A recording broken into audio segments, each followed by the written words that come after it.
Hello, listeners, and welcome back to the No Fly Zone. I have K Cloud, I have Aaron, and me, your host, Bret the Vet. This week, we are going to be doing a fun episode. It's one that I'm excited to do. It's one that's pretty popular in the conspiracy theory community, the UFO community. It's the Barney and Betty Hill abduction story. And this one is very interesting as it shaped a lot of the movies, phenomenon, way that we look at grays and aliens and abduction stories today really originated from this particular story that we're going to cover. KC, I'm going to let her talk about some interesting news that happened this week, and then we're going to introduce Aaron. Interesting news that happened this week. I tried a new flavor of Gatorade. Let's see. Oh, we got some listeners in the Philippines. That's what he was trying to cue me to say. Sup fuckers, because I don't know hello in Filipino. Lovely to have you. Konnichiwa. Oh my God. That's Japanese. Damn it. I was so close. You just insulted them. You just insulted them. Okay, well, by the next episode, I'll figure out how to say sup fuckers in Filipino.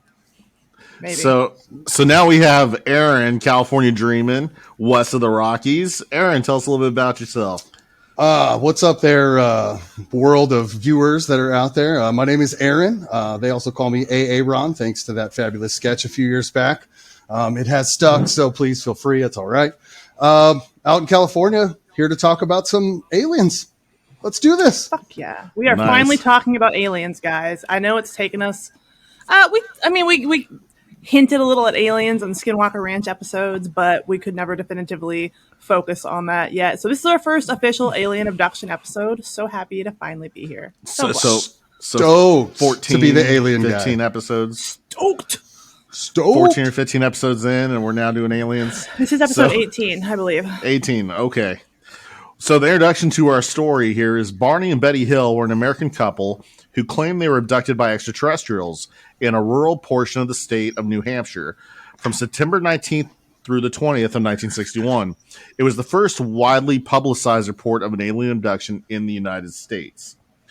The incident came to be called the Hill Abduction and the Zetta Reticuli incident because the star map shown to Betty Hill could possibly be the Zetta Reticuli system, according to some researchers. Their story was adapted into the best-selling 1966 book, The Interrupted Journey, and the 1975 television film, The UFO Incident. In the early 21st century, plans were announced for a movie and a TV series based on the incident, although as of 2022, nothing has yet been produced. Most of Betty Hill's notes, tapes, and other items have been placed in a permanent collection at the University of New Hampshire, her alma mater. In July 2011, the New Hampshire Division of Historical Resources marked the site of the alleged craft's first approach with a historical marker. This Hill story is widely publicized in books and movies and podcasts, and that was actually one of the first places I heard about this. So this is going to be interesting, guys. Yes. Yes. So this is going to be on the blog. There's going to be a lot of content in this outline that I didn't want to hijack the story or take too long or go into too many parts. So we'll make sure to put it on our website, including like the obituary, the pictures of the couple, because they're now both no longer living. But Betty and Barney Hill, they were a interracial couple in the early 1960s when that was kind of frowned upon, even in the northern states, and they took a lot of persecution for that, and they both were in the civil rights movement at the time. Barney, who lived from 1922 to 1969, was employed by the United States Postal Service, while Betty, she was from 1919 to 2004, was a social worker, and they were active in the local Unitarian congregation. The Hills were also members of the NAACP, or the National Association for the Advancement of Colored People, and community leaders. And Barney sat on a local board of the United States Commission on Civil Rights. They were an interracial couple at a time. It was particularly common in the United States. Barney was black and Betty was white, in case you didn't know. So we'll get into the memorable UFO encounter. I'll let KC kind of take it from here. I got you, bro. I got you. Again, I feel like a lot of people have heard this story or heard of it, but the specific details and the kind of play-by-play might not be as fresh for some people. So we're going to dive into their retelling of the encounter. There is currently a roadside marker, as Bret mentioned, on the Daniel Webster Highway in Lincoln, New Hampshire, which commemorates the incident. So with many varying reports given by the Hills, the supposed UFO sighting happened around 10:30 p.m. on September 19th of 61. The Hills were driving back to Portsmouth from a family vacation in Niagara Falls and Montreal. Just south of Lancaster, New Hampshire, Betty claims to have seen a bright point of light in the sky that moved from below the moon and the planet Jupiter upward to the west of the moon. While Barney navigated U.S. Route 3, Betty reasoned that she was observing a falling star, only it moved upward and defied physics. Because it moved erratically and grew greater in scope and brighter, Betty urged Barney to stop the car for a closer look, with the double purpose of walking their dachshund, Delcy. Barney pulled over at a scenic picnic area just south of Twin Mountain. The Hills had binoculars with them, and Betty, looking through binoculars, observed an odd-shaped craft flashing multicolored lights traveling across the face of the moon. Because her sister had several years earlier said she had seen a flying saucer, Betty thought it might be what she was observing. There is a theory of motivation that all of this is a family rivalry in some way to one-up her sister, which let's not underestimate family rivalries. That sounds familiar. I know. Through binoculars, Barney observed what he reasoned was a commercial airliner traveling toward Vermont on its way to Montreal. However, he soon changed his mind because without looking as if it had turned, the craft rapidly descended in his direction. This observation caused Barney to realize this object that was a plane was not a plane. That's in quotes. They quickly returned to the car and drove towards Franconia Notch, a narrow, mountainous stretch of the road. The Hills said they continued driving on the isolated road, moving very slowly through Franconia Notch in order to observe the object as it came even closer. At one point, the object passed above a restaurant and signal tower on top of Cannon Mountain and came out near the Old Man of the Mountain, which Bret will have a nice little picture of. So Betty testified that it was at least 1.5 times the length of the granite cliff profile, which was 40 feet or 12 meters long, and that it seemed to be rotating. The couple watched as the silent, illuminated craft moved erratically and bounced back and forth in the night sky. About a mile south of Indian Head, they said, the object rapidly descended toward their vehicle, causing Barney to stop in the middle of the highway. The huge, silent craft hovered about 80 to 100 feet above the Hills 57 Chevrolet Bel Air and filled the entire field of view in their windshield. It reminded Barney of a huge pancake. Carrying his pistol in his pocket, he stepped away from the vehicle and moved closer to the object. Using the binoculars, Barney claimed to have seen 8 to 11 humanoid figures who were peering out of the craft's windows, seeming to look at him. In unison, all but one figure moved to what appeared to be a panel on the rear wall of the hallway that encircled the front portion of the craft. The one remaining figure continued to look at Barney and communicated a message telepathically, telling him to stay where you are and keep looking. Barney had a recollection of observing the humanoid forms wearing glossy black uniforms and black caps. Red lights on what appeared to be bat-wing fins began to telescope out of the sides of the craft, and a long structure descended from the bottom of the craft. The silent craft approached what Barney estimated was within 50 to 80 feet overhead and maybe 300 feet away from him. On October 21st, 61, Barney reported to National Investigations Committee on Aerial Phenomena, NICAP, investigator Walter Webb, that the beings were somehow not human. So what do you do when you're driving and your partner who you're with is like, oh my God, look at this crazy erratic moving UFO, because my sister saw it years earlier. You got your binoculars, it looks like an airliner, and then they're still acting crazy and looking at this, and then this thing starts coming at you faster. Like, what do you do? Me specifically? Well, let Aaron take this one. I was like, first of all, who has binoculars in their damn car? Nobody carries binoculars. Even in the 60s, you're driving a Bel Air, you don't have binoculars. So it seems fishy at the start. As far as that, dude, I would look over and be like, you're crazy. I'm driving home. I'm tired. We're coming home from Niagara Falls. It's the middle of the damn night. Like, watch out, crazy lady. Well, and sleep deprivation is possibly listed as a part of the cause on this too. I mean, here's the thing. In this scenario, obviously, Barney Badass has a gun. I'm just saying. In his pocket, and he was a well-dressed gentleman. Like, he was always about his appearance, is stuff I was reading about him. Well, let's just go. Okay, before we get overly, let's go into this story. Okay, they're out there. She sees this. She's like, hey, let's go follow it. I mean, I don't know about you two, but that's not my first response when I see something that is It's mine. kind of odd. Like, well, see, there you go. But they go and follow this thing, and then he gets out of the car because, of course, it's the 60s. He's a gentleman. He gets out of the car. He sees this thing. He comes running back to the car like, holy shit, we need to get out of here. And then they take off, and then all of a sudden, shit goes down. You have to look at like the remnants of their story. They're coming back from a vacation, correct? A postponed vacation or an impromptu vacation. Sorry, wrong word. They're coming back from vacation, which easily could have been a time frame where they're like, hey, like you said, my sister saw this alien. Maybe we'll see an alien on the way home. And it's the middle of the damn night. They've been driving for hours, sleep deprivation, anything like that. These are all questionable concepts into their story. There's quite Agreed. a few things to question in the story. I believe at this point they'd only been married for maybe, I want to say, a year to a year and a half, if I remember correctly. And this was kind of their postponed honeymoon that they had gone on a little bit. So it was a vacation, but also kind of like they were also kind of treating it as like a late honeymoon a little bit.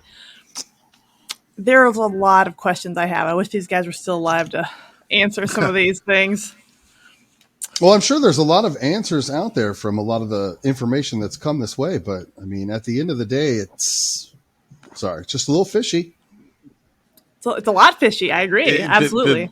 This almost was like it appears to be like a flash in the pan, right place, right time, right kind of paranoia levels in the populace, for it to take off. I will say, I personally, first of all, in my patrol car, I have both binoculars and a shit ton of weapons and radios and a whole ton of other things. It's a patrol car. But also in my personal car, I do have just the weapons, so no binoculars. But I also would, just me as a person, have some kind of mental illness where I would definitely be chasing this thing. I swear. I mean, I want to know what this shit is. And if I get abducted, oh God, oh no. That sucks. Well, Barney you never know. It might be great. I guarantee it's going to be better than here, okay? Have you met this planet? Anal probing. Take me away. Don't tease me with a good time. Shit. Okay. What's that Skeletor meme? Joke's on you, I'm into that shit. Joke's on you, I'm into that shit. So Barney tore, quotation, the binoculars away from his eyes and ran back to his car. In a near hysterical state, he told Betty, they are going to capture us, which is pretty dramatic. He saw the object again, shift its location to directly above the vehicle. He drove away as fast as he could, so they're no longer going slow anymore. He's now driving away as fast as he could, telling Betty to look for the object. She rolled down the windows and looked up. Almost immediately, the Hills heard a rhythmic series of beeping and buzzing sounds, which they said seemed to bounce off the trunk of their vehicle. The car vibrated, and a tingling sensation passed through their bodies. The Hills said that they experienced the onset of an altered state of consciousness that left their minds dulled. A second series of beeping and buzzing sounds returned the couple to full consciousness. They found that they had traveled nearly 35 miles south, but had only vague, spotty recollection of this section of road. Sounds like falling asleep at the wheel. They remembered making a sudden turn, encountering a roadblock, and observing a fiery orb in the road. Dun, dun, dun. You sure it was an orb? It was the 60s. We don't. Again, this is them. Well, recounting now. Okay, for the viewer world out there, just a Clarence point. This man had 140 IQ. Just putting that out there. Yeah, it's incredibly intelligent. But what I will rebuttal that with, and I'll let Casey do this because you're the law enforcement on here. Tell me about two eyewitnesses seeing the exact same thing but having two varying accounts. You mean every single call I've ever been on in my life? That's exactly the human factor. So every single person, I know this is going to hurt some feelings. You are not looking at the world the way it is. You're looking at it the way you see it. And any number of factors can influence that. All right, I'm Ouch, talking. ouch, ouch. I'm sorry. I'm dropping some fucking truth here. First of all, whatever you say and think, you're wrong. I guarantee. 9 people, 19 people, 900 people seeing the same fucking event are going to tell 900 different stories. And that is because you are seeing things through those rose-colored glasses or whatever color glasses you're seeing them through. The things that are important to you, it's kind of like Brett and I could look at things or say, for example, literally anything. I'm with a civilian and we're seeing something happen. The things that I'm thinking of and the perspective that I'm looking at it from is completely different than this person. They might be experiencing curiosity or interest or even fear or something, where I'm probably thinking about like 100 different like tactical things or like threats or whatnot, just because of my experience and perspective versus this person's, how you grew up, the things that you believe in, your religious, ethnic, cultural, sexual, whatever background that you have. All of those things are factors that are influencing how you're observing this event. You are not seeing it like it's happening. You're seeing it like you're seeing it. And that's the way the world works. So well, I'm sorry. There's a very easy argument of that. It's perception and ego. You perceive the world the way you see it, and your ego tells you that you're right, which therefore makes you believe what you see. Human you just summed up the whole planet. Yeah, the whole reality of us remembering things the right way, thanks to video in the past 20 years, has shown us that we don't. So human accountability, that goes out the window right away. And nobody likes to be told they're wrong or even begin to doubt themselves, because imagine that you're the kind of person who has, like me, terrible memory, and then someone tells you stories about yourself that you just don't remember. And now suddenly everything you remember might be cast into doubt. So you don't want to start on that foot of doubting your memory. You're more likely to trust your own memory, even if it's false, and stick to that. Well, and the reason I make the IQ comment isn't necessarily the false memory. It's being creative enough to come up with a story like this. Yep. He's an intelligent person. So, I mean, I'm going to kind of open the doorway real quick on my side of it. Like, he's intelligent. They're full of shit, if you really want to know the truth. That's my thing. I think their story's full of shit. So, and also I want to know about this, whereas one person, like you said, like he has the great IQ. Let's say he's the grandmaster that comes up with this whole story. Do you think there could be some group think involved where he says it so matter-of-factly that Betty believes it and runs and has the exact same storyline as he did, or close enough? Easily. Even though look at the time frame. You're looking at early 60s. This is early women's movement. This is a time where the Norman Rockwell wife was predominant. I do what my husband says. I listen to what my husband does, and I believe everything that comes out of his mouth. That was very much part of the thing, and he was smart enough to do that.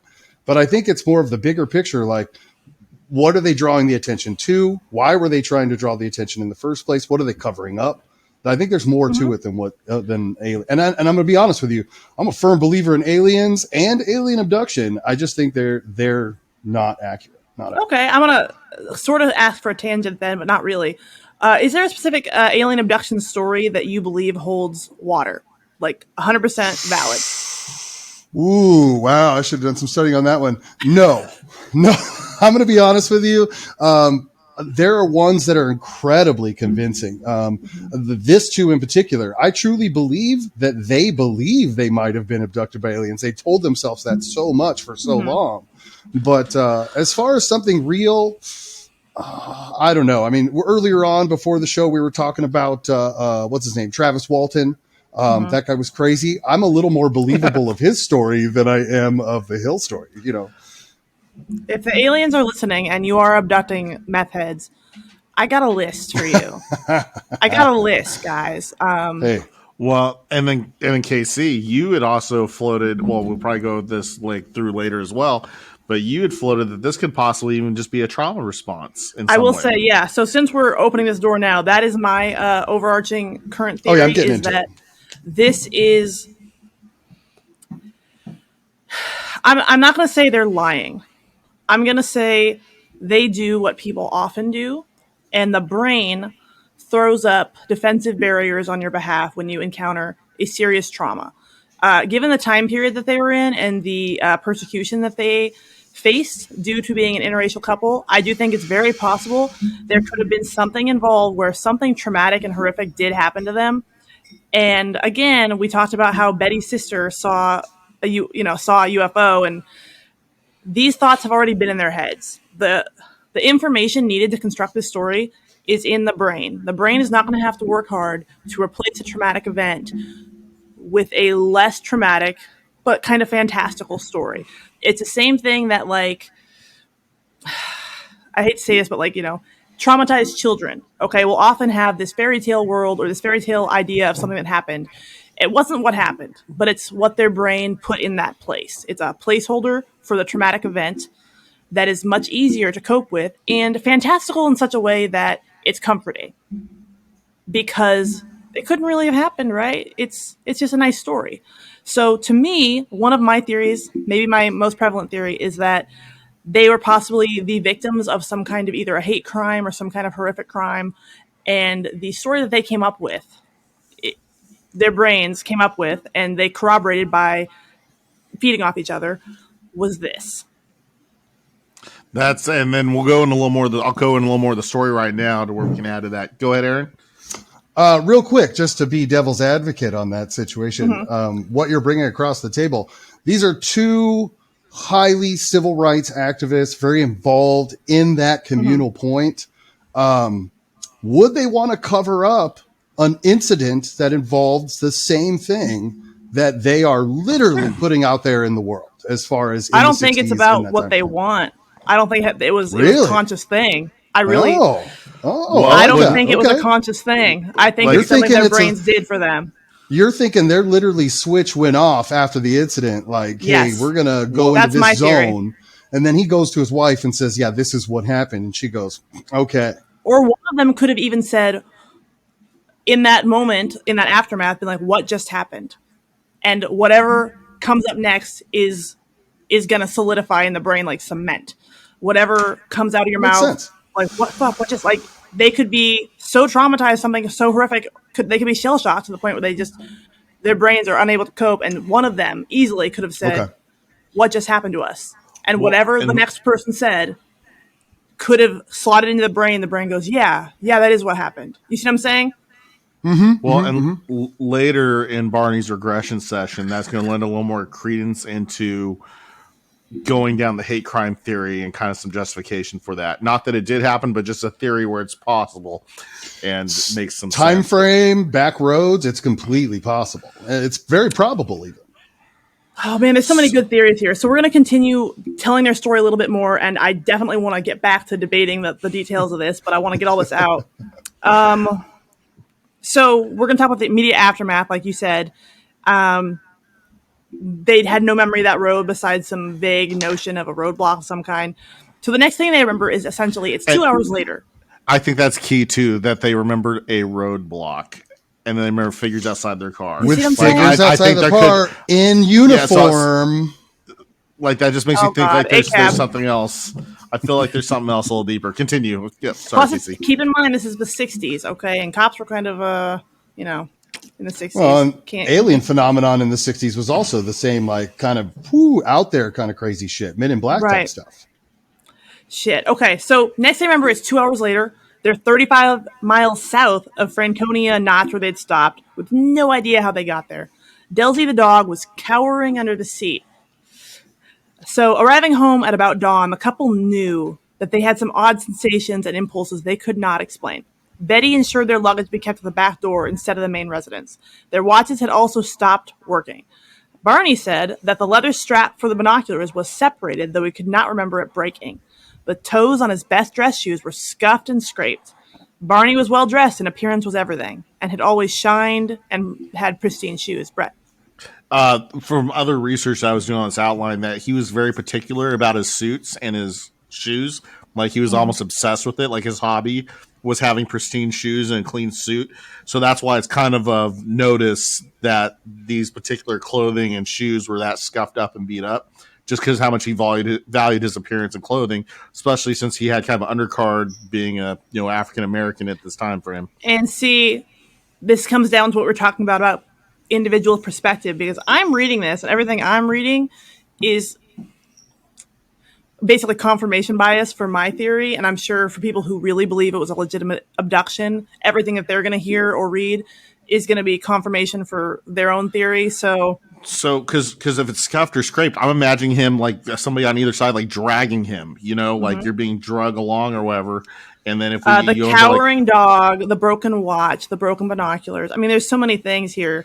Barney said he alleged sexual assault. Like there's that's what I mean. So Yeah. literally, the next line is Barney said he felt strongly the need to check his genitals, and he stated that he found nothing unusual. They both took several showers in case they were exposed to any contamination. They also each drew a picture of what they had observed. Taking multiple showers, feeling the need to like check your body. I mean, there's just, to me, again, from what I do for a living and my perspective, this is to me like, oh yeah, something horrible happened to them. Like, but that's like feeling like dirty, and you want to get that away from you and wash it off, and like kind of like also subconsciously. right. And So they were in shock. I believe they were in shock. That's what it sounds like to me. What they're describing, their confusion, things that they don't remember happening. I mean, it goes on to describe their clothes a little bit more. So, baffled, the couple stated they tried to reconstruct the timeline of events as they witnessed the specter and proceeded home. Immediately after they heard the buzzing sounds, their memories became scattered. After sleeping for a few hours, Betty awoke and placed the shoes and clothing she had worn during the drive into her closet, observing that the dress was torn at the hem, zipper, and lining. Later, when she retrieved the item from her closet, she noticed a pinkish powder on her dress. She hung the dress on her clothesline, and the pink powder blew away, but the dress was irreparably damaged. She threw it away, but then changed her mind, retrieved the dress, and hung it in her closet. Over the years, multiple laboratories have conducted chemical and forensic analysis on the dress. I couldn't find on this outline. I couldn't find what laboratories did this, and also what their conclusions were. Yeah, multiple labs tested it. But Yeah, where's the results? So that's one thing that's a little weird. Like there's like confirmation that laboratories did take it, but it doesn't say then it's like they're classified. So I don't know. NICAP is using them, or I have no clue. Like that's just something that's known but unknown at the same time. It's just some weird shit. What kind of tests are they running? Where are the results of it? Tell me more about this. I work that. in a laboratory who does testing for things, and I know that there's a process for that. Where's the process? Where's that shit? To be devil's advocate a bit here, this is the 60s, so, yeah. Okay. I mean, we've all seen how labs back in the 60s and 70s fucked up some like super high profile evidence handling in like serial killer cases and shit. So my mind immediately goes, maybe back then they just didn't understand like chain of custody and documentation and shit. Bret, yes. So I'll let Aaron read this next paragraph, but I'll be right before he says that about the vehicle. I'm just going to mention one thing, and I'm going to say bullet holes. And then let Aaron read this and see what you guys think. All right, where are we? What page are we on? Page 6 of the outline. Okay. Then it goes on. We're talking about the couple's vehicle. On the couple's vehicle. All right, here we go. Sorry, I'm on my phone, and this print is really tiny. Tiny print. Yeah, that's what I said, Bret. Tiny print. Okay, so on the couple's vehicle, there were multiple shiny, perfect circles on their car's trunk that had not been there the day before. Barney and Betty experimented with a compass, noting that when they moved it close to the spot on the car, the needle would spin rapidly. But when they moved it a few inches away from the shiny spot, it would drop down, I assume, at a normal position. I guess I want to know what made them attempt the compass trick. Well, and that was my question. And then also, the way that they built cars in the 50s and 60s, there was so much metal on those things. Yeah, so I'd almost expect a magnetic anomaly on one of these vehicles from the amount of metals and stuff they use to build these. Well, that's a 57 Chevy Bel Air. If anybody knows a 57 Chevy Bel Air, that is a solid steel vehicle. And if anybody knows compasses, what makes a compass spin is electromagnetism. Yeah, exactly. So, I mean, you could take a whole bunch of guesses off that, but again, why would they go to two circles in their car and put a compass on it? Like, what drew them to that? That's what I want to know is what went through. Yes, exactly. What went through their mind to test it in that way? And then that's where I was thinking that what if those holes, I was going through this outline, I was thinking, what if those holes are actually bullet holes from them being harassed or something at a checkpoint? And then that's another reason why the dog could be cowering under the seats, because I know dogs don't like fireworks or gunshots. Most dogs, I mean, unless they're trained. Also, So, if you've ever seen, again, from It doesn't my say perspective, very they're skewed. It doesn't say they're holes. It does say circles, but they could be misreporting that. However, if you've ever seen, okay, well, I guarantee you haven't seen this. I have personally seen dogs' reactions after violent domestic encounters. And it is more, everyone likes to think that your dog will like come and protect you. No, your dog will not come and protect you.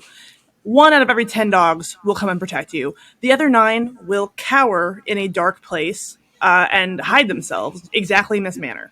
So again, that's what's going through my head when I'm reading this from my perspective, which I'm not saying the world as it is, right? I'm saying it from a cop's point of view. So I'm well aware of that, but I've seen dogs react in this way after violent encounters where they will cower, cry, shake, and hide themselves under a bed, in a closet, behind a shelf, in the darkest little nook and cranny they can get into. Like I said, most dogs, if you think that your dog is going to come and defend you, you are wrong. I promise. Like, test it someday. Everyone thinks that, Oh, my dog. he's not going to let anyone in here.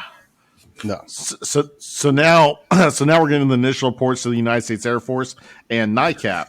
So on September 21st, the very next day, Betty telephoned Pease Air Force Base to report the UFO encounter.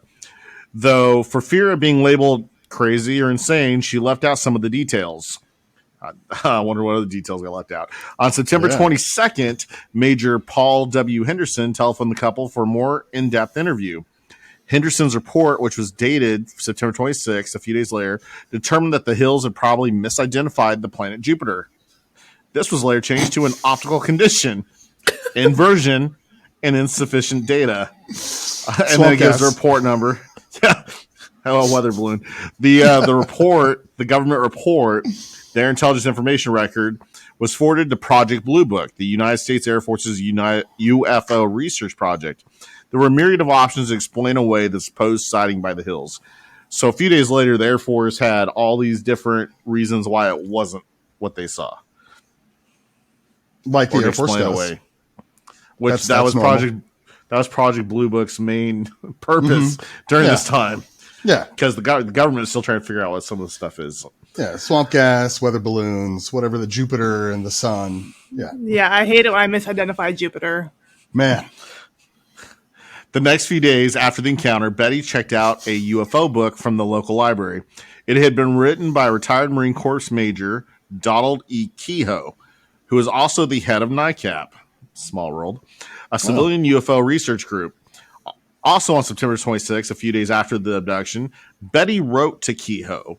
She recounted the full story, including the humanoid figures that Barney had observed through his binoculars. So she's writing about her husband's experience. So it's not his words. So she's writing about whatever he told her or what she pulled out of him.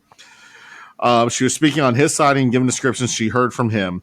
Betty wrote that she and Barney were considering hypnosis to help recall what had happened. Her letter was eventually passed on to Walter Webb, a Boston astronomer and fellow NICAP member.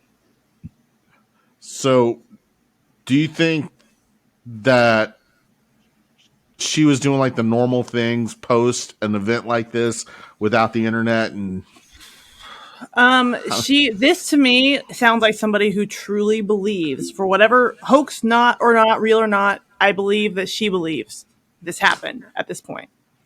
Whether that's mental illness or reality, who the fuck knows? You know where I stand on that one?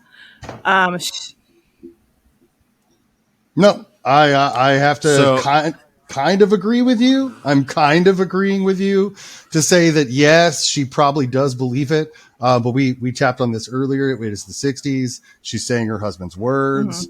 Mm-hmm. There's a lot of women out there that would very much stand up for their man and be like, oh, he says this. This is how it is, you know? And I'll be honest with you. So I recently watched a documentary on HBO Max called The Beatrice 6, I believe. Or it was about the Beatrice 6. I can't remember the actual name of the documentary. It's good, but one of the people in that show had that exact I guess, issue or mentality. She was convinced by her boyfriend at the time, later husband, to literally admit to a murder that she hadn't committed because of those exact reasons. Like he said, and she, I believe, was mentally a little slower, but not enough that you could really tell. But as it came out later, she was like, he said it, so it must be true. He said I did it, he said I'd been there. He said I was there. He said I did it, so I must have done it. Like no other questions asked. Wild shit. And she's on camera giving this interview saying these things. I'm sitting there like, what? Like, no, you didn't murder anybody. So this NICAP member and Boston astronomer Webb met with the Hills on October 21st, 1961, so a month later. So this was a fast response time overall, given the time frame we're looking at here. Over a 6-hour interview, the couple relayed all they could remember of the UFO encounter. Barney asserted that he had developed a sort of, quote, mental block and was certain there was some portions of the event that he did not wish to remember. He described in detail all that he could remember about the craft and the appearance of the somehow not human figures aboard the craft. Webb recorded that they were telling the truth and this had probably occurred exactly as reported, except for some minor uncertainties and technicalities that must be tolerated in any such observations where human judgment is involved. And then we kind of covered that, how two different eyewitnesses, can see the same thing and have different and I will say, observed. I will also add in from my law enforcement perspective that it is also very common. It is more common for a truthful person's story to change over time than it is for it to stay the same. Somebody who has rehearsed and written up a perfect lie, their story won't change a fucking fraction. Somebody who's truly remembering something will remember more facts after, as time goes on, because they've been thinking about it. Closer to the event, you remember very little. As time goes on, it's almost like your memory expands or the trauma or whatever wears off a little and you're able to think more clearly. And very, very, very frequently, I would say when someone's being truthful, they will almost always remember more later as opposed to immediately. That makes sense. I can understand that. So people like to say, oh, well, their stories change. And I'm like, truthful people's stories do change. They get more detailed and they generally flesh out more over time. This is psychologically accurate. That's not an inconsistency. It's not like they're lying. It means they're remembering more. It is more likely that someone who has made up a elaborate lie, that their story will never change. So just throwing that out there. As we continue through this, I want to get your verdict at the end. So Betty has dreams. 10 days after their alleged UFO encounter, Betty had vivid dreams. They spanned 5 nights in total. The dreams ended after the 5 nights and never returned. They occupied her thoughts during the day. When she mentioned them to Barney, he was sympathetic, but not too concerned, and the matter was dropped. Betty did not mention them to Barney again. So this makes me feel like, like you said, the Rockwell wife, like he's in charge of the household. He says, I don't want to talk about it again. Then they're not talking about it again. This is what he says. This is how it goes. So that there's kind of a clue there. In November of 1961, Betty began writing down the details of her dreams. In one dream, she and Barney encountered a roadblock and men who surrounded their car. So she remembers men. He remembers somehow not human. She lost consciousness, but struggled to regain it. Then she realized that she was being forced by 2 small men to walk in a forest at night, and of seeing Barney walking behind her. Though when she called to him, he seemed to be in a trance or sleepwalking. The men stood about 5 feet to 5 feet 4 inches tall and wore matching blue uniforms with caps similar to those worn by military cadets. They appeared nearly human, with black hair, dark eyes, prominent noses, and bluish lips. Their skin was a grayish color. And this is kind of the story where, after Roswell, we start getting, introduced to the grays, or that, species of aliens. In the dreams, Betty, Barney, and the men walked up a ramp into a disc-shaped craft of metallic appearance. Once inside, Barney and Betty were separated. She protested and was told by the man she called the leader that if she and Barney were examined together, it would take much longer to conduct the exams. She and Barney were then taken into separate rooms. So what are your guys' thoughts so far? before I continue. Full-on hallucination based on sleep issues and a controlling husband that they didn't have a good time on their vacation. I mean, they both seem sure that there were roadblocks. One says they saw a humanoid somehow close to human. She says they were a group of men or 6 men. Betty then dreamt that a new man, similar to the others, entered to conduct her exam with the leader. Betty called this new man, quote, the examiner, and said he had a pleasant, calm manner. Though the leader and the examiner spoke to her in English, the examiner's command of the language seemed imperfect, and she had difficulty understanding him. The examiner told Betty that he would conduct a few tests to note the difference between humans and the craft's occupants. So that just seems interesting that they're telling her, like, full disclosure, this is what we're doing, this is the steps we're going to take. Like, I don't know. He seated her on a chair, and a bright light shone on her. The man cut off a lock of Betty's hair. He examined her eyes, ears, mouth, teeth, throat, and hands. He saved trimmings from her fingernails. After examining her legs and feet, the man used a dull knife, similar to a letter opener, to scrape some of her skin onto what resembled cellophane. He then tested her nervous system, and he thrust the needle into her navel, which caused Betty agonizing pain, whereupon the leader waved his hand in front of her eyes and the pain vanished. The examiner left the room, and Betty engaged in conversation with the leader. She picked up a book with rows of strange symbols that the leader said she could take home with her. She also asked where he came, and he pulled down an instructional map dotted with stars. Like, where's your address? He just gives you, his Milky Way mailing address. Like, that's just insane. And this is all in her dream, so this isn't even her recession. These are the 5 nights of dreams that she's having. So this is immediately after this alleged abduction, the alleged sighting, basically their eyewitness alleged accounts, and then she had these 5 nights of dreams. Again, this is their word for this. In Betty's dream account, the men began escorting the Hills from the ship when a disagreement broke out. The leader then informed Betty that she could not keep the book, stating that they had decided that the other men did not want her to even remember the encounter. She and Barney were taken to their car, where the leader suggested that they wait to watch the craft's departure, which they did, and then continued their drive. So these are her 5 nights of dreams. Why did the leader say, hey, watch us leave? I don't know. This is their account. Like, this is her dream, actually. This is right. Here you go, but I love to watch you fly away. Yeah, like, hey, thanks for stopping by. We're all friendly. Let's hang out. Thanks for probing. I'm still sticking to my repressed trauma theory, and I'm thinking about the way that you often dehumanize your attackers in your brain so that it is easier for your brain to process that instead of making all humans into monsters. There's all sorts of, like, psychological themes here that I'm seeing that, again, it seems to me like something happened. Yes. Full stop. Something happened 100%. Was it an alien abduction? Was it a horrific, traumatic crime committed on these people in some way that their brains then filled in this story?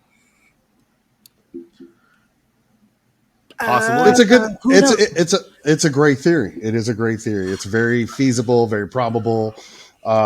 Truthfully, like, I'm with you on the fact that obviously, again, I'm a firm believer in alien existence and that it's out there, but at the same time, I don't think this was an abduction. I think you're going down the right path. We may never know, but I definitely think you're going down the right path. I don't think we ever will know. I'm just so curious because, like, again, like I said, something happened, I believe. I don't think, like... Now, see, you're in the trauma story. I'm in they made this shit up because they wanted some publicity for some of the things that they were doing out in the real world. So we're on the same page. Which is actually also a possibility, honestly. Dude, these are, again, 2 civil rights activists, an interracial couple in the 60s, early 60s. Mm-hmm. Like, why not come up with a great story? You're looking at, previous alien concepts. People are already talking about it. They're not the first people to say they were abducted. But they changed the story of abductions from friendly, happy aliens live among us, they're great, to this darker, time missed out on opportunity. So, I mean, hey, let's draw a little attention from a story. Right. Oh shit, somebody found it. It got really big and out of control. So now we need to roll with it. And then it just kind of, the snowball effect. I did read it was like a, I don't even, analytical kind of article talking about the interesting perspective of how, from Betty's point of view, her interaction with the aliens was pleasant, friendly, very accommodating.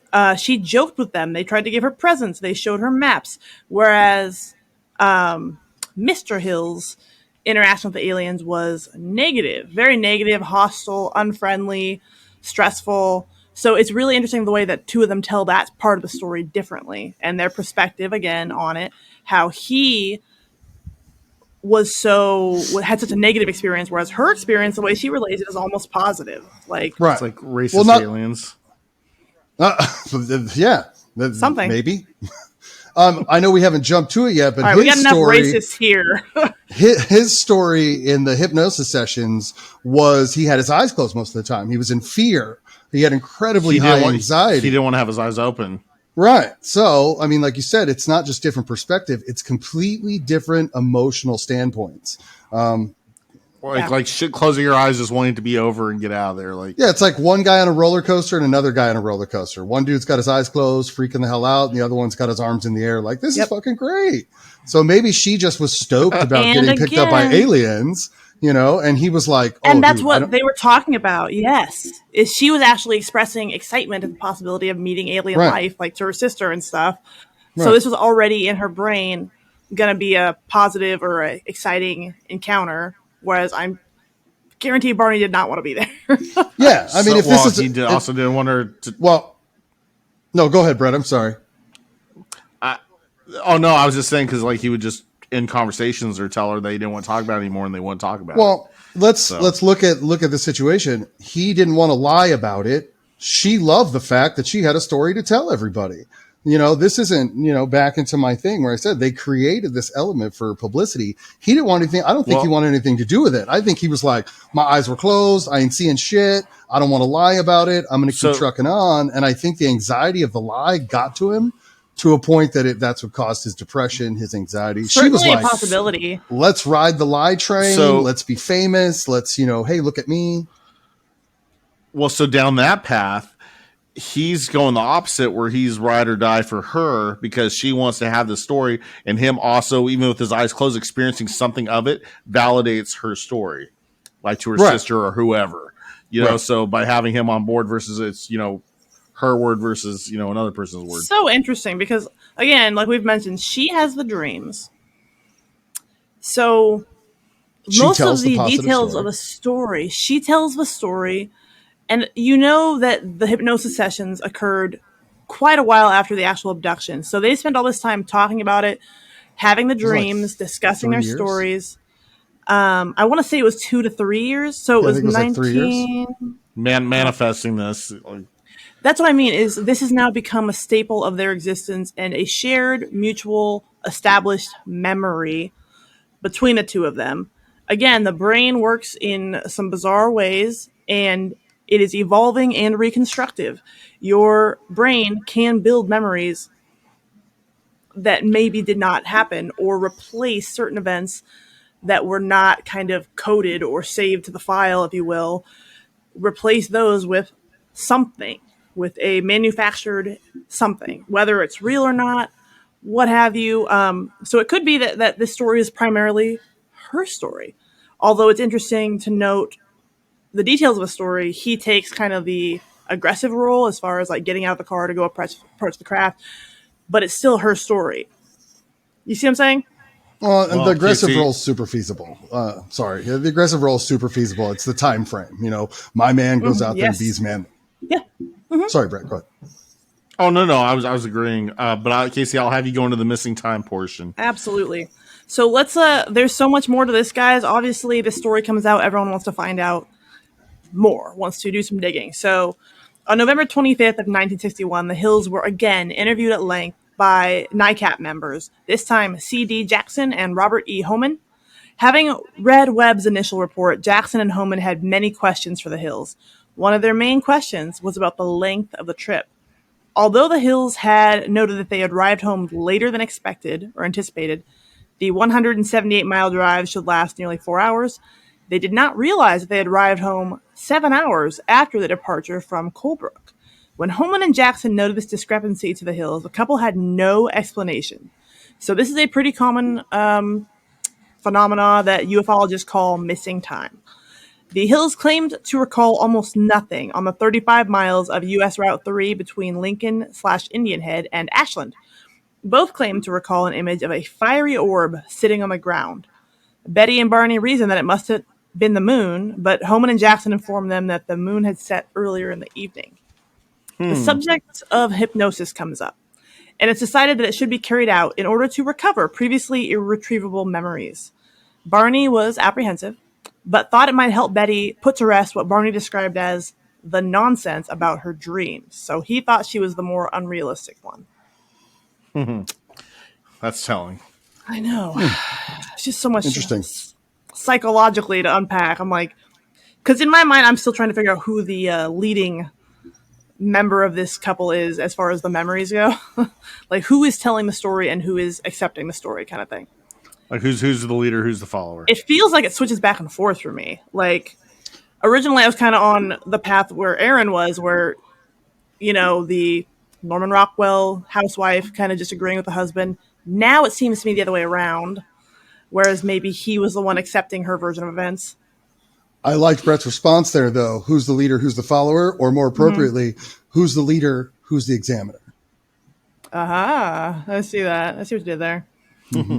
So by February of 1962, the Hills were making frequent weekend drives to the White Mountains, hoping that revisiting the site might spark more memories. Good idea? Bad idea? They were unsuccessful in trying to locate the site where they recalled seeing a fiery orb sitting in the middle of the road. They were able to eliminate several possible routes. It was not. They found what they claimed was the quote-unquote capture site on Labor Day weekend in 1965. That is like 4 years later is where they find this site. So, By the way. on November 23rd of 1962, the Hills attended a meeting at the parsonage of their church where there was a guest speaker, Captain Ben H. Sweat of the United States Air Force. Having had an interest in hypnosis, the Hills approached Sweat privately and related their strange encounter. Sweat was particularly interested in the missing time portion of the Hills' account. The couple asked if he would hypnotize them to recover their memories, but Sweat declined and cautioned them against going to an amateur hypnotist such as himself. Good job, buddy. Well done. So It's respectable. that's very respectable. I don't know if these are Brett's little notes in here in parentheses. Respectable. They are. That like when that was me like posing little questions. So proud of you. For those of you who aren't aware, Brett has actually done some work on this one. I'm very proud of him. Very proud. I've actually made fun of him less now for that. Oh, No. Okay, now I got to go back to making fun of him. Yeah. Can't have that aw bit. yeah, that got too soft. No. That's what your night terrors is for. Fucking Charmin Ultra Soft. Absolutely not. Brett, go get a haircut. On September 7th of 1963, Captain Sweat returned and gave a formal lecture on hypnosis to a meeting at the Unitarian Church. After the lecture, the Hills told him that Barney was going to a psychiatrist, a Mr. Stevens, whom he liked and trusted. Captain Sweat suggested that Barney ask Stevens about the use of hypnosis in his case. So when Barney did next meet with Stevens, he asked about hypnosis. Stevens referred the Hills to Mr. Benjamin Simon out of Boston. And then we get to November of 63. The Hills spoke before an amateur UFO study group, the two-state UFO study group, in Quincy Center, Massachusetts. And then the Hills do end up meeting Simon for the first time on December 14th of 63. Early in their discussions, Simon determined that the UFO encounter was causing Barney far more worry and anxiety than he was willing to let on. Though Simon dismissed the popular extraterrestrial hypothesis as impossible, it seemed obvious to him the Hills genuinely thought they had witnessed a UFO with human-like occupants. Simon hoped to uncover more about the experience through hypnosis. I like that line, that he believes they genuinely thought they had witnessed. Like so in their heads they believed it. Yeah. But so for Simon's hypnosis session, Simon began hypnotizing the Hills on January 4th of 1964. He hypnotized Betty and Barney multiple times each, and the sessions lasted June 6, 1964. Simon conducted the sessions on Barney and Betty separately so they could not overhear one another's recollections. But at this point, this is 3 years later. Like, they've already know These the guys story through and live through. together. Yeah, I mean, yeah. So for Barney's sessions, and this is the one that's lends credit to some of the other things we teased earlier. Simon, and one thing I want to say about this Simon character, there was some of this has been thrown out not just for it being hypnosis, but also this Simon character was also involved with NICAP and had connections, so he also would have had incentive to look for extraterrestrial life, or maybe leading questions or something that NICAP would want to know or continue, like for funding or continue what they were doing. So there were other motives involved here that get questioned. But when Simon hypnotized Barney first, his recall of witnessing non-human figures was quite emotional, punctuated with expressions of fear, emotional outburst, and incredulity. Incredulity. Yeah, Nice. Thank you, Casey. Nice. Barney said that due to his fear, he kept his eyes closed for much of the abduction and physical examination. Based on these early responses, Simon told Barney that he would not remember the hypnosis sessions until after he was certain he could remember them without being further traumatized. Under hypnosis, Barney reported that the binocular strap had broken when he ran from the UFO back to his car. He remembered driving the car away from the UFO, but afterwards he felt irresistibly compelled to pull off the road and drive into the woods. He eventually sighted 6 men standing on the dirt road. The car stalled, and the 3 of the men approached the car. They told Barney not to fear them. He was still anxious. However, and he reported that the leader told Barney to close his eyes. While hypnotized, Barney said, "I felt like the eyes had pushed into my eyes." Barney described the beings as generally similar to Betty's hypnotic, not her dream recollection, but her hypnotic recollection. The beings often stared into his eyes, said Barney, with a terrifying, mesmerizing effect. Under hypnosis, Barney said things like, "Oh, those eyes, they're in my brain. And I was told to close my eyes because I saw 2 eyes coming close to mine, and I felt like the eyes had pushed into my eyes." And that was from a second hypnosis session. "And all I see are these eyes. I'm not even afraid that they're not connected to a body part. They're just there. They're just up close to me, pressing against my eyes." This sounds like a really bad mushroom trip. Like, Man. Yeah, that, like, so he's like feeling like pressure or like eyeballs pushing into his eyes, but his eyes are closed. I mean, and this is under hypnosis. Barney related that he and Betty were taken onto the disc-shaped craft where they were separated. He was escorted to a room by 3 of the men and told to lie on a small, rectangular exam table. Barney's narrative of the exam was fragmented. He continued to keep his eyes closed for most of the exam. A cup-like device was placed over his genitals. He did not experience an orgasm, though Barney thought that sperm sample had been taken. The men scraped his skin and peered in his ears and mouth. A tube or cylinder was inserted into his anus and quickly removed. Someone felt his spine and seemed to be counting his vertebrae. That's a lot right there. I know. It's really interesting that he had that many details about like a medical type procedure exam. Really interesting. But his eyes mostly closed, it says. I will say, the guy's a Vietnam vet, right? This is pre-Vietnam. Wasn't he a vet? That I can't confirm. I'd have to go back in the notes and look. I don't remember seeing anything like that. I thought for sure he was a veteran. Oh, I was going to say if he was a veteran, maybe he's recalling details of a military-style medical examination. But again, that's just... That could be possible. But yeah, I don't want to say that without confirming it. But while Betty reported a conversation... Oh, go ahead, Aaron. I don't want to sound like an idiot here, but let's just take a thought on that point of the story. This is a alien race that has somehow came up with the technology to travel across the universe at obviously very fast speeds and medically examine us. Do you really think they're going to put a cup over your balls to get a sperm sample? Like, we're talking, we may not have known about DNA in the 60s, but damn well aliens that can travel through space know about DNA. You wouldn't go sperm sample. You would go blood. You would go, and I'm just saying, this technologically advanced of a species, do you really think this is going to be the way they're going to look at us and go, oh yeah, let's check it out, like we're a zoo animal or an ant farm? Well, Right. I agreed. And if they're this advanced on the Skinwalker Ranch episodes that we were talking about the cattle mutilations, I was saying like these UFOs, like how much data do they need? With you look at the amount of mutilations that have been around since the 60s, you know, or since they really started recording this, like it makes me think that it's more of a food source or a delicacy or, you know, like something like that versus, you know, like I don't know.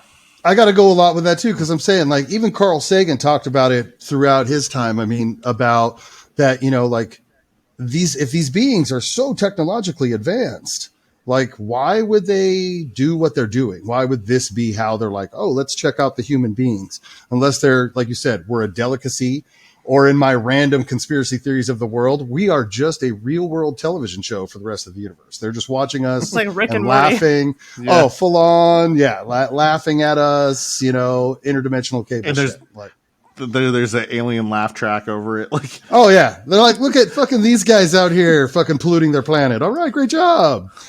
oh, they got nukes. That's cute. Yeah, By the Earth. way, Barney Hill was a U.S. Army veteran. Okay. So, There you go. fuck it. You guys- was he ever wounded? Purple Hearts? Anything like that? Doesn't say. Does the military examine you with a cup on your balls? No, but you do have to turn the left and cough. Like, I mean, Up the butthole. Ooh. so Brett, did you? He liked that. Spicy. I okay, think Brett, I you was, can I like think it. I think I was the fragile age of 18 going through MEPS in Sacramento. So Oh yeah. You're like, ooh, yes. Anal probing. young, dumb. That's full why dumb, he enlisted, was to be anal probed, honestly. Ooh. I Hopefully didn't he was pay hot. for it. 20 bucks Taxpayers is did. 20 bucks, man. It's free. I don't know, man. What you were saying, I was busy Googling, trying to find his Army records, but it's barely a mention. Like, there's a list of records, some like physical records somewhere, and one of the items listed is his honorable discharge from the Army. But why the fuck are aliens coming down and Well, I don't seriously, know. think about it. If they are that advanced, we are what? We are a zoo, an ant farm. I mean, like communication, people talk about communication with aliens. Like, if they are that advanced, they're not going to talk to us because they have no need to talk to some pre-monkey species that can't even Correct. fly a spaceship. You know what I'm saying? Like, oh, let's That's what pull them into our fascinates me. ship and jam needles into them. Like, oh yeah, that's totally Well, going to be what as- they're going to do. I mean, and then, you know, like we have scientists that put like tags on certain animal species to track their movements, or, you know, people talk about alien implants, you know, and stuff like that, where we look at like migration patterns, you know, temperatures this of is the a ocean. catch things and like that. release Like, program. Yeah, like something we're catch and that. release. Well, you guys did have that previous episode where you talked about the guy with the little lead thing in his body, and they did all the tests on it, and Yes. they came out and was like, oh, it's just a piece of lead from some explosion or something, you know? Like maybe That was our Skinwalker Ranch episode. I just love how Yes. seriously they took that. great episodes, by the way. They did Check the those out full if you haven't seen scientific. Thank you. Yeah, if full you guys haven't seen scientific analysis, Skinwalker Ranch, check out our Skinwalker check out Ranch. Skinwalker Ranch episodes. Those were fantastic. Sorry, Well, the first just dropping one a you can plug listen for to you Brett be on your own high as show. balls. We're gonna have Aaron back. Aaron's gonna have me have a job here. Yes, Oh. he is. I'm here What- for you guys. While Betty reported conversation with the leader in English, Barney said they heard them speaking in a mumbling language that he did not understand. Betty also mentioned this detail. The few times they communicated with him, Barney said it seemed to be through transference. At the time, he was unfamiliar with the word telepathy. So basically, talking through their minds to each other. Both Betty and Barney stated that they hadn't observed the beings' mouths moving when they communicated in English with them. He recalled being escorted from the ship and taken to his car. In a daze, he watched the ship leave. Barney remembered a light appearing on the road and said, "Oh no, not again." He recalled Betty's speculation that the light might have been the moon, though the moon had set several hours earlier, allegedly. He also stated that he attempted to produce the code-like buzzing sounds, which seemed to strike the car's trunk a second time by driving from side to side and stopping and starting the vehicle. That whole phrase right there seems like somebody like high as balls trying to like operate a vehicle. Like they're swerving across the road, they're trying to like recreate a sound that they're tweaking out and felt like they heard. Like that's I just see like a tweaker doing 3 a.m. shit right I there. Like guess my question with this kind of stuff is, so imagine that you're Barney Hill, okay, and something. Let's say let's just for a thought exercise say that you all of this legitimately does happen to you. How do you process? What do you do? I don't know unless you go through something. That's like a that. hard question to answer. Yeah. I don't think mean, you can know. Stuff like that where they talk about attempting different.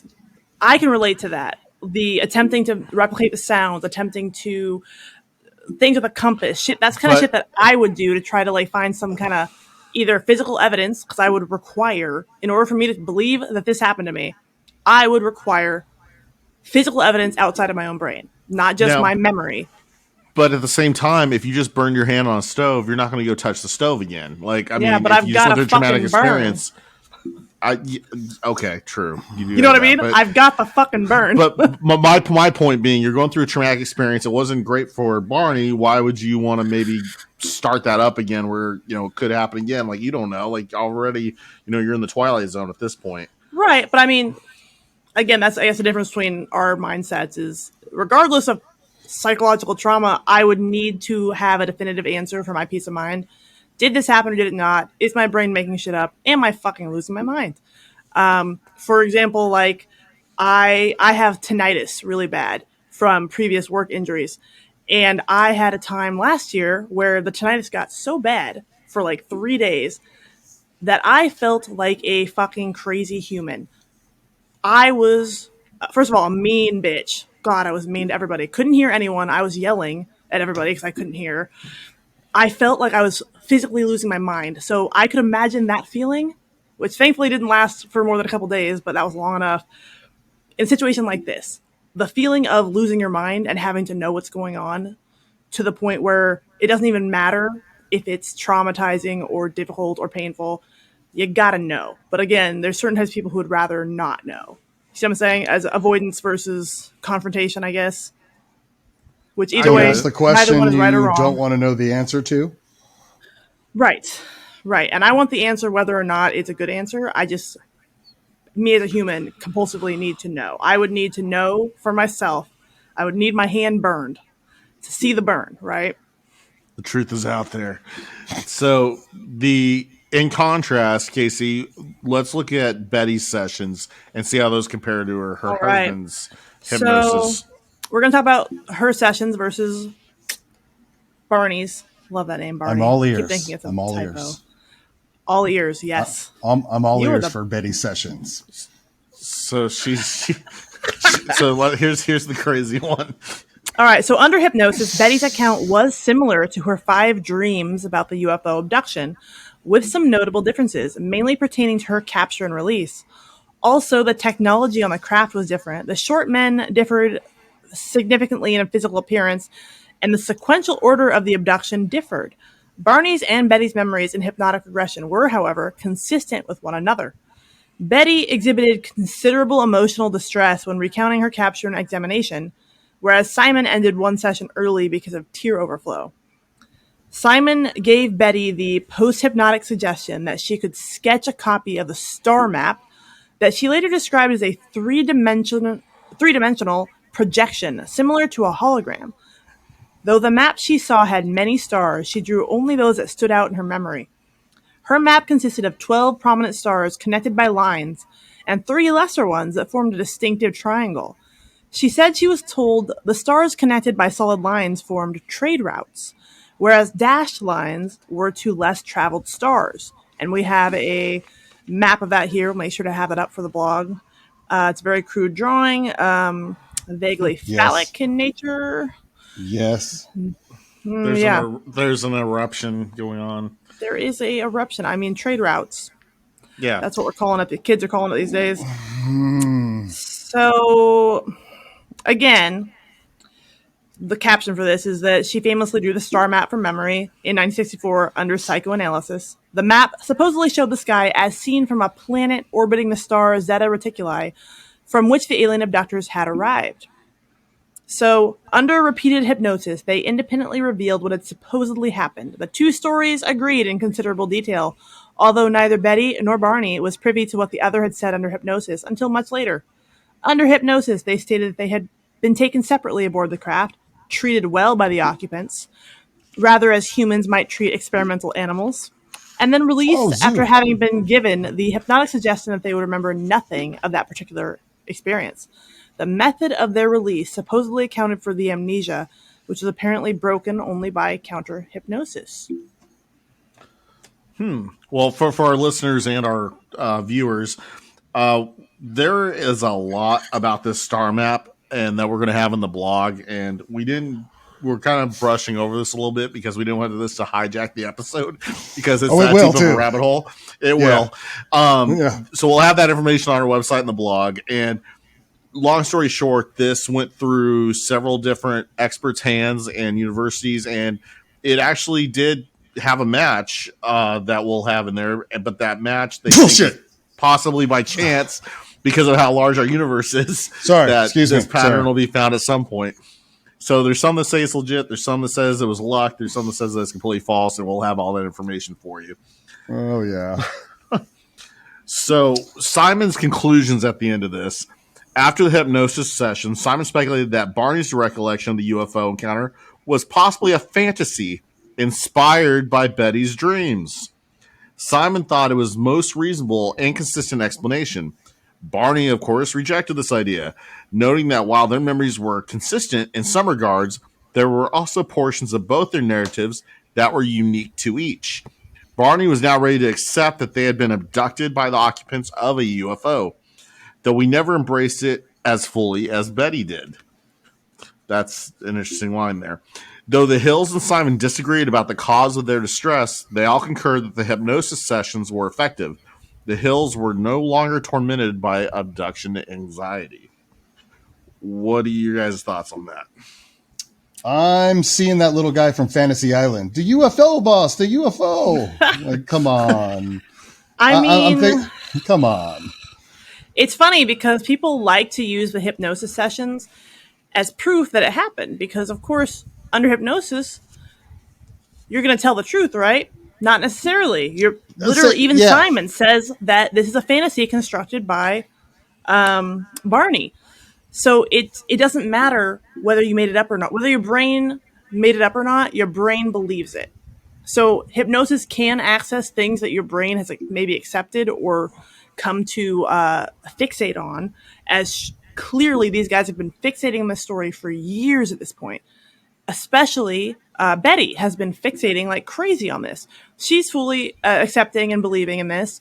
Well, they were driving out for 4 years back to the same mountain passes and stuff, looking. So this has become something of an obsession. She's more than accepting of it. She's literally living in it. Like, to her, it seems very much like, oh, this is now a definite definition of our life and what we're going to continue on with. Right. Like, hey, I'm a UFO expert. I'm a ufologist. So following that train of thought, this is where we get into the publicity after the hypnosis sessions. So this is where this kind of got mainstream and this kind of got reported coast to coast and kind of went to the forefront of every American. The Hills went back to their regular lives. They were willing to discuss the alleged UFO encounter with friends, family, and the occasional researcher. But the Hills apparently made no effort to seek publicity. I kind of doubt that. I put a note that they wrote a book, and Betty wanted to tell her story, wanted to tell her UFO story, and she goes to vigils. So on October 25th of 1965, a front page story in the Boston Traveler asked, UFO Chiller, did they seize this couple? Reporter John Luttrell of the Traveler had allegedly been given an audio tape recording of the lecture the Hills had made in the Quincy Center, which was that amateur UFO group in 63. Luttrell learned that the Hills had undergone hypnosis with Simon. He also obtained notes from their confidential interviews with the Hills had given to UFO investigators. I put a WTF question mark on there. On October 26th, the United Press International, or UPI, picked up Luttrell's story, and the Hills earned international attention. In 1966, writer John Fuller secured the cooperation of the Hills and Simon and wrote the book, The Interrupted Journey, about the experience. The book included a copy of Betty's sketch of the star map, The book was an immediate success and went through several printings. So this is where it kind of contradicts them trying not seeking publicity or staying out of the public eye.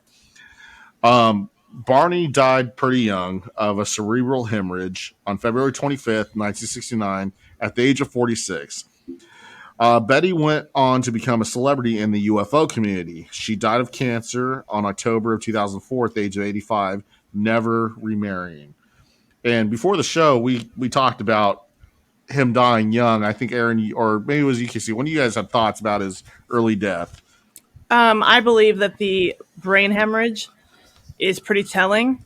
That easily could have been indicative of TBI or radiation exposure, some kind of trauma to the head, or a pre-existing tumor condition that could have easily impacted the brain in such a way as to cause hallucinations, false memories, a lot of different things that could explain in a physiological, logical way some of these beliefs, memories, whatever you want to call them at this point, because even Simon told Barney, I'll call them lies. I don't believe that this happened.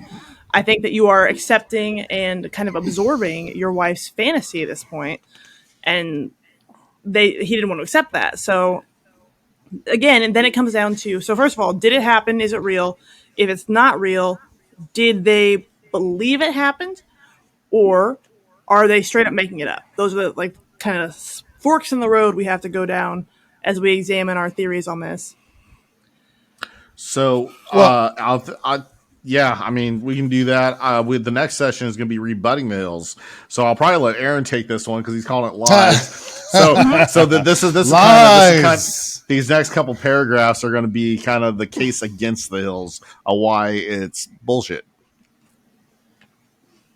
Okay, well, I'll definitely rebuttal that. But before we jump into that, though, let me just clarify. You talked about this at the intro of the show, and this is what got me with the whole story in the beginning. We talked about this too.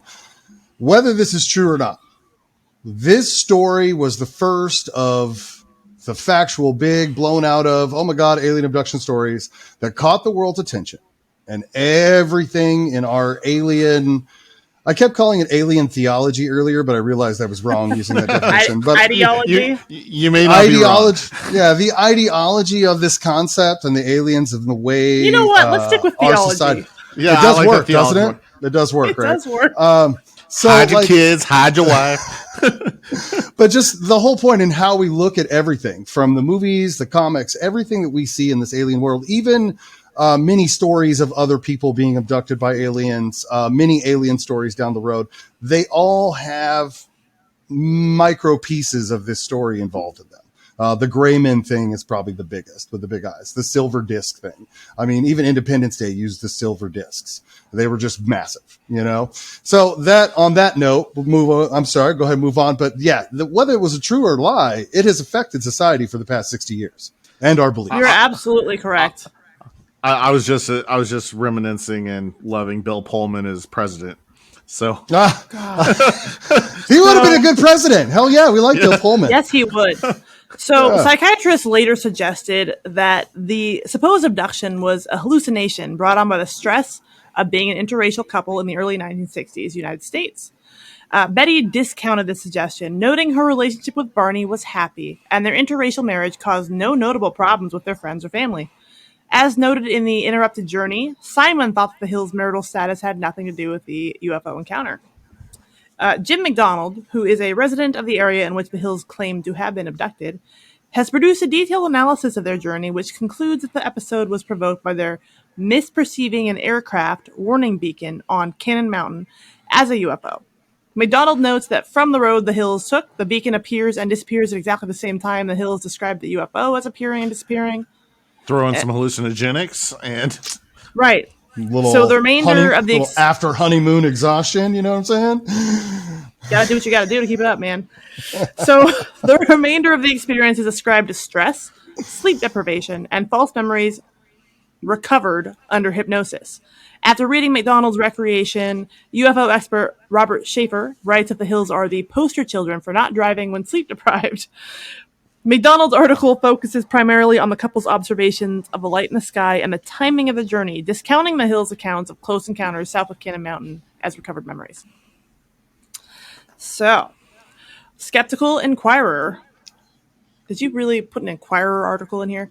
Well, no, because you were just talking about Robert Schaefer, and this is the part this is the excerpt of what he wrote. Okay. That applied to this. So I was present at the National UFO Conference in New York City in 1980, at which Betty presented some of the UFO photos she had taken. She showed what must have been far more than 200 slides, mostly of blips, blurs, and blobs against a dark background.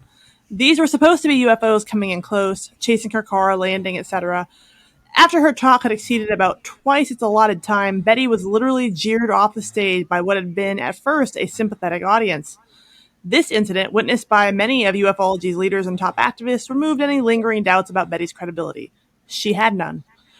In 1995, Betty Hill wrote a self-published book, A Common Sense Approach to UFOs. It is filled with delusional stories, such as seeing entire squadrons of UFOs in flight and a truck levitating above the freeway. So Schaefer later wrote that as late as 1977, Betty Hill would go on UFO vigils at least 3 times a week. One evening, she was joined by a UFO enthusiast, John Oswald. When asked about Betty's continuing UFO observations, Oswald stated, "She is not really seeing UFOs, but she is calling them that." On the night they went out together, Mrs. Hill was unable to distinguish between a landed UFO and a streetlight. In a later interview, Schaefer recounts that Betty Hill wrote, "UFOs are a new science, and our science cannot explain them."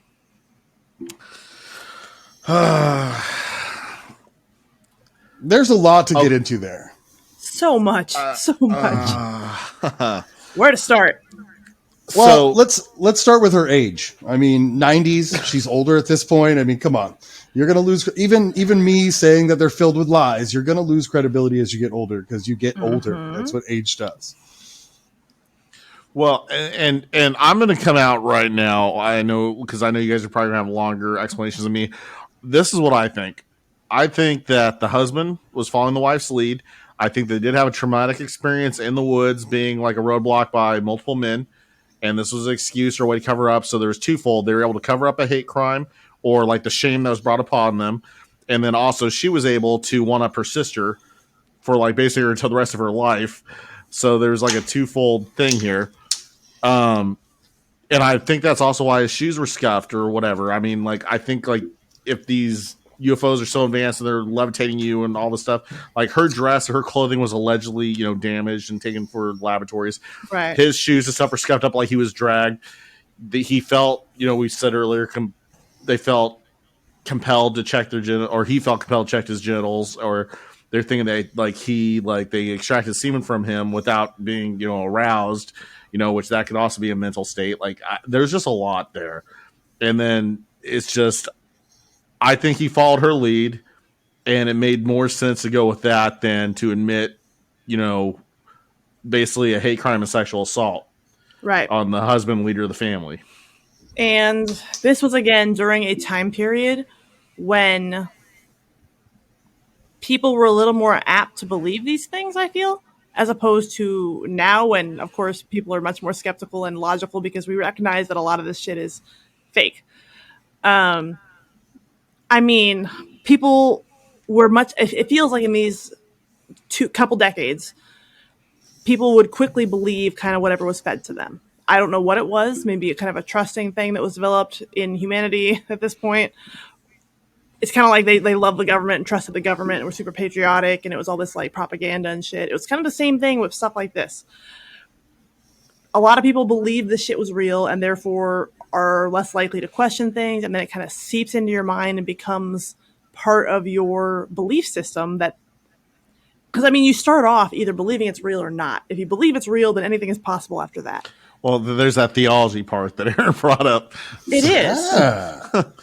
No, I mean, for some people, aliens are a theology, It's a belief. It's a belief system. Like you're believing. How's that different from Christianity, Hinduism, Buddhism, like satanic? UFOs could be real. You're looking at them as that's a whole other topic and argument there. In the military, for religion, they allow Jedi like that. For on your dog tag, say what religion. Right here, baby. Baby. Star Wars. I know, I saw that's that. my religion I love it. right there. Fuck yeah. Fuck yes. Well, I mean, I'm going to go with you guys on both of what you're saying. I mean, the reality here is that no one knows the answers except for them. but we can speculate and put it in the situation. Mine is very clearly stated. They went to Niagara Falls, wherever the hell their honeymoon was. They decided to come up with some bullshit story based off the H.G. Wells book that she read the fucking month before. Speculation, by the way, that actually didn't happen. But, they decided, hey, we want to bring some, PR to us as an interracial couple in the 60s who were involved in civil rights. Do I blame them for that shit? Hell no. I would have used anything I could in that time frame to do that. They went viral. Exactly. And do I think that Betty was maybe the primary creator of the storyline? Full on. But if you look at what you're saying and going into it after the fact, I really think Barney was just so tired of lying. He was just tired of the lie. And she honestly loved it. So, I mean, if you have those two conflicting, they're married, they're supporting each other. I do think it got too big for its britches. It was something meant to draw attention to civil rights, maybe on a smaller scale. Mm-hmm. Look at this couple. Let's do this. And it blew up in 65 when the Boston paper got it. And I think it got bigger than what they expected. I think she rode that train all day. And I think Barney was like, nah, I don't want to do this. And I think it literally pushed him over the edge. Yeah. Well, and then think about how humiliating it would be if you were sexually assaulted and did demasculine, losing your masculinity in front of your partner, right? Like, you're not going to necessarily, you want your cover story for that, but you're not going to want to keep writing a book about it. You're going to tell her, hey, just drop it. Like, that makes sense why he would want her to not speak about it, or like she took it more seriously or wanted to talk about it. She took it to her grave. Like you said, she rode that train, and he didn't want anything to do with it because he, again, had the more miserable experience than she did. So I want to take inventory of our theories here. We've got didn't happen because they straight up consciously made it up. And then we've got didn't happen because repressed trauma. But on both sides, it sounds like we can all agree it didn't happen, right? I'm right there with now, with Aaron, I do believe that there's life out there. I do believe there's unexplained. Yeah, like we wouldn't be having like that. There's definitely something out there, but I don't think that something out there happened to them in this instance. I'm the same on that. I mean, I do believe and in Aaron, I do think there's a lot of plausibility. I think both of these theories that we've come up with are actually equally like I don't actually have. I lean towards repressed trauma simply for the sake of sticking to it for so long and all this shit, everything that I've talked about already. But I think both are equally plausible. Even the dog, the clothing, like how their watches were broken. They didn't want to do certain things just point to me like they were assaulted by a group of people. However, let me put this out there. Sorry, just like many other things, you have to choose to believe them. About the scuffs and the torn clothing. You see what I'm saying? There's too much allegedly or eyewitness That's what I mean. in this. Yes, if that is true, it does lend credence to our version of the story. However, we then have to believe that they're saying that what they're saying is true. You see what I'm saying? And then a lot of their clothing and I believe their luggage is now at her alma maters, the University of New Hampshire. They have a whole display set up for them. I mean, easily could have taken a torn dress and given that to the... You see what I'm saying? Yeah, really. She had it for years. She threw it away. She didn't throw it away. She washed it. She didn't wash it. It went to a bunch of laboratories and we've never seen it in results. I mean, yeah. I mean, I can see where you guys are coming from. You're looking at a perspective too, like you said, from a military or police officer perspective. Your mentality goes exactly to the fact that, covered tragedy. I just think they were smart enough to be this good at a lie. Like, hey, very let's possible. create a fucking story. Even through hypnosis? I think my personal opinion, and again, I'm not a psychologist. I have no training in this whatsoever. This is pure speculation and opinion. But my opinion is that if you believe your lie, like if you tell yourself your lie enough, I mean, I got kids and my kids have told lies enough that they believe shit like that happened. And I'm like, no, dumbass, that's not how it works, Hold on. I see a spot where I can insert a anti-religion comment. Tell yourself lies long enough, you'll end up believing them wholeheartedly. Who does that sound like? Moving on. Brett, what are we thinking? I kind of gave my stance a couple times. I do think it's interesting about the Greys or the beings that they saw. They don't really meet the description of other UFO abduction stories, but again, I don't know how much of that was piggybacked from this story. But this and Roswell is kind of where the origin of the Greys kind of took place. Like you have the Nordics, the Greys, and some of the reptilians, some of these other alien races that people talk about, but this is where the Greys kind of really went to the forefront. I actually do Agreed. believe firmly that this story and much of what they describe and tell gained so much notoriety that it did plant seeds in other people's heads for future stories, made up or trauma responses or whatever you want to call them. Once it's in your head, right? It's kind of like once you know about when you're a kid and you learn about Bigfoot for the first time. The next big, hairy, unidentified thing you see, your brain says that's Bigfoot. You see what I'm saying? Harry and the Hendersons. Same thing. This story gets in people's movie. heads. The next thing that they see that they can't explain, or the next time they see a flashing light that's weird, their mind immediately supplies these details to fill in the unknown gaps in that observance or what have you, and then your brain is constructing for you from what is already in your brain, which is this story. And that's why I believe that there are so many similarities in other UFO abduction stories, because they'd heard this story before and they filled in the unknown with the first thing available that matched. It feels good to be now 18 episodes in and finally doing an extraterrestrial one.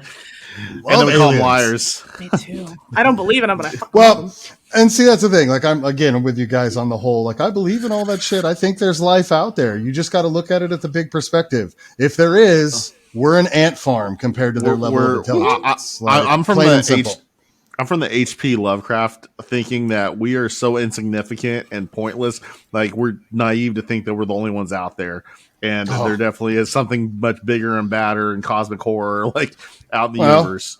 At one point in our human existence, we thought we were the center of the universe, and Galileo showed us we were wrong there, and they persecuted the shit out of that guy. So we could be sitting here saying this is all bullshit, and those two could be rolling in the grave because it actually did happen.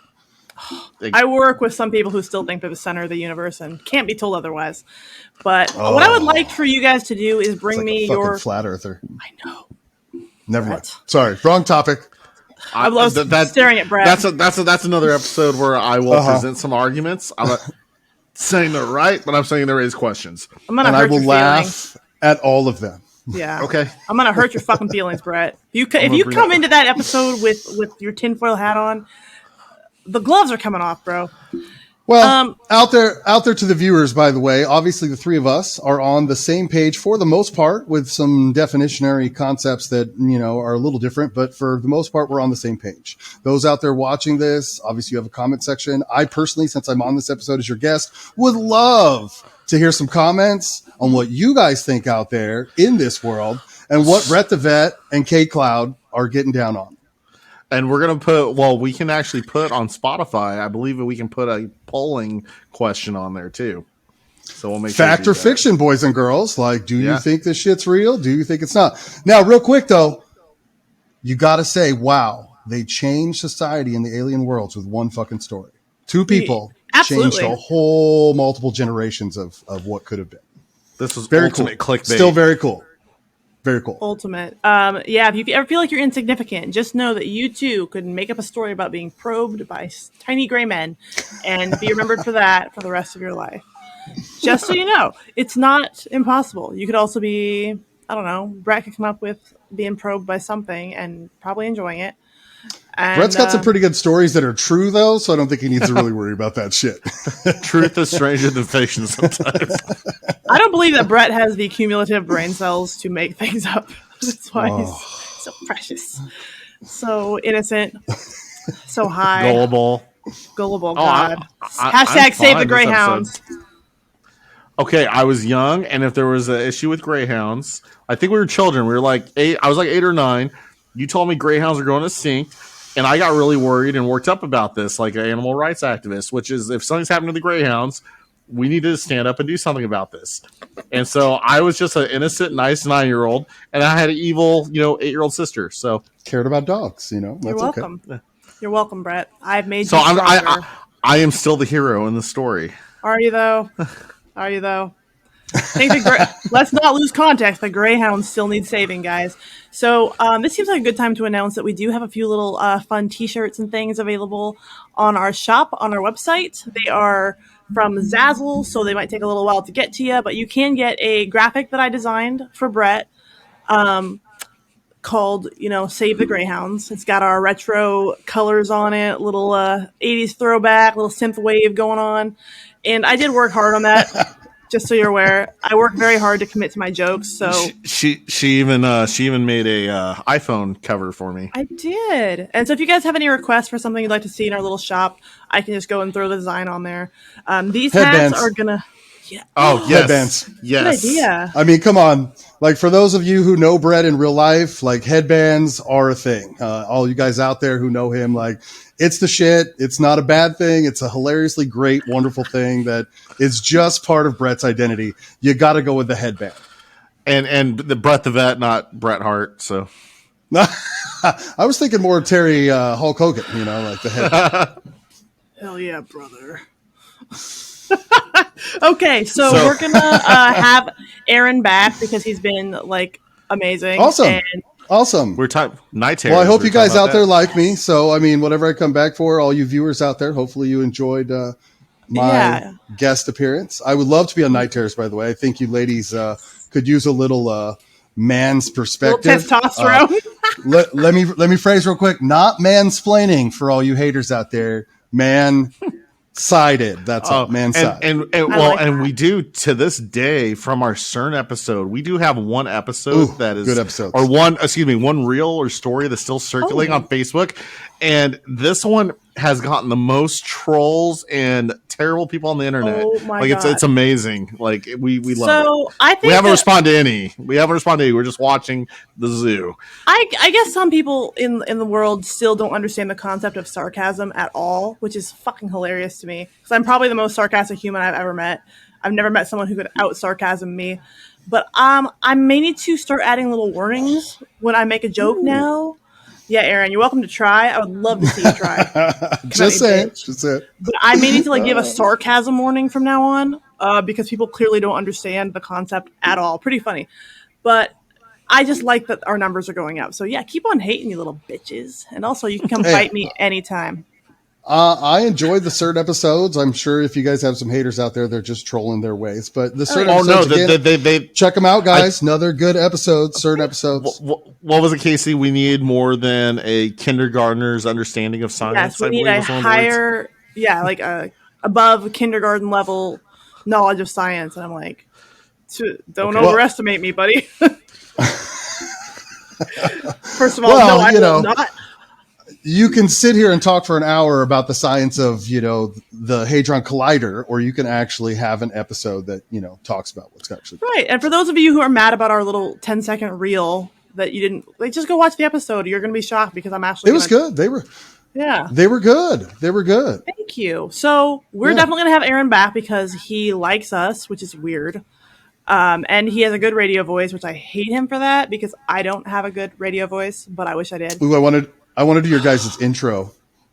Yes. So I would like you guys both, or maybe Aaron only, I don't know. One of you bring me a legitimate UFO abduction to talk about, like something that could potentially be real. And we were also talking too about me and Aaron doing a guys only night terrors.